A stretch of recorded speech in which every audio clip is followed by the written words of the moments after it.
जय जगन्नाथ दर्शक बंधु। रामायण एवं महाभारतर कथा एते जे पवित्र एवं महत्वपूर्ण कथा जे सेथिरे थिबा विभिन्न चरित्र एक भिन्न भिन्न कहानी रही। आजिकार भिडियो रे आमे आपण मानकु कहिबु जे जेतेबेले रामायण रे रामचंद्र सीता एवं लक्ष्मण वनवास रे जाइथिले सेतेबेले उर्मिला 14 वर्ष पर्यंत कौन करथिले। पौराणिक कथा अनुसार मिथिलार राजा जनक एवं रानी सुनयनक पुत्री उर्मिला नागलक्ष्मी अवतार थिले। तांकर दुईटी संतान अंगद एवं चंद्रकेतु मध्य थिले। प्रभु रामचंद्र एवं सीता आउ लक्ष्मण वनवास जीवा समय उर्मिला मध्य तांका स्वामी लक्ष्मण सहित वनवास जीवाकू चाहूथिले, किंतु असुस्थ बापा माँ सेवा करने को लक्ष्मण उर्मिला को रहिबाकू कहिले। तेबे प्रश्न जे सेही 14 वर्ष उर्मिला निज स्वामी लक्ष्मण ठारू दूरे रही कौन करुथिले।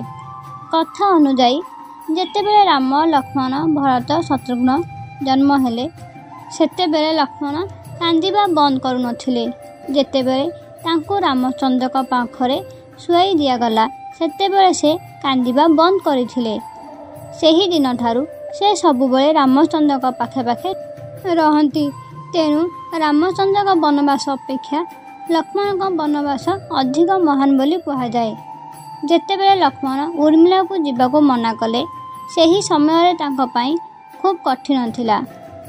सेतेबेले से तांको केबे कांदिबाको मना मध्य करथिले, कारण से जदि कांदंती तेबे से दुखरे बुड़ी रहिबे एवं निज परिजनक जत्न नहीं पारिबे नाही।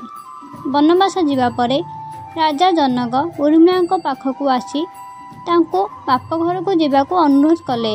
उर्मिला मना करदेले, कारण जने पतिव्रता हिसाब रे तांको तांको स्वामी को आज्ञा पालन करिवार अछि। वनवास रे जेतेबेले प्रभु रामचंद्र एवं सीता कुटीर भितर शोउथिले लक्ष्मण बाहरे पहरा देउथिले। सेतेबेले निद्रा देवी प्रकट हेबारु लक्ष्मण तांको 14 वर्ष निद्रारु विरत रहिबार बर मागिले। निद्रा देवी वरदान देले, किंतु तांको भागर निद्रा तांकर निज लोक उर्मिला को देदेले। जेहु कारणरू उर्मिला 14 वर्ष पर्यंत सोई रहिथिले। वनवास परे जेतेबेले प्रभु रामचंद्र को राज अभिषेक चलीथिला सेतेबेले मध्य उर्मिला सोईथिबारु देखि लक्ष्मण हसिले एवं कहिले जे जेतेबेले से उबास नेबे सेतेबेले जाई उर्मिला उठिबे। एहा सुनी सेठारे थिबा सबु लोक आश्चर्य होइगले एवं उर्मिला को आहत होई सेठारु चलीगले। आउ एक आश्चर्यजनक कथा जे वनवास परे जेतेबेले लक्ष्मण फेरिले उर्मिला तांको चिन्हि पारि नथिले, कारण से 14 वर्ष पर्यंत सोई रहिथिले। तेबे फेरिबा परे तांको पुणी शोइबाकू पड़िबो, सेथिबाई से हसिथिले, कारण से रामचंद्र राजतिलक देखि पारिबे नाही।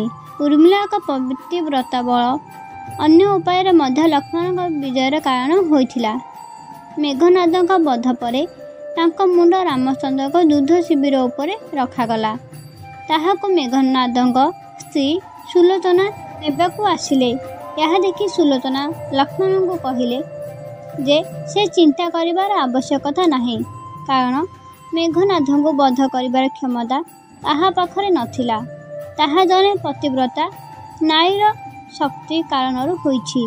पुणी उर्मिला जदि 14 वर्ष सोईथिले तेबे परिजनक सेवा किपरि करुथिले।